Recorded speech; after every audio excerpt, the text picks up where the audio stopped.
Hey guys, welcome back to another tutorial video. So in today's video, I'll show you how to read books using Goodreads. So first, open the Goodreads app or website and sign into your account.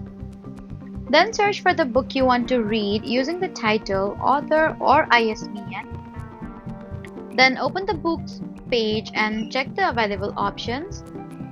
And it's important to know that Goodreads is mainly a platform for discovering, reviewing, and tracking books. It doesn't provide every book as a full free text reading service. So if a book is available through Goodreads supported reading features, then follow the options shown on the book page. Otherwise, use Goodreads to find information about the book and then check where you can legally read or purchase it. You can also use Goodreads to add books to your want to read shelf and keep track of your reading progress. And if you're looking for a free book, then search for titles that are legally available through public domain or library services. Goodreads can also help you discover similar books through recommendation and reviews.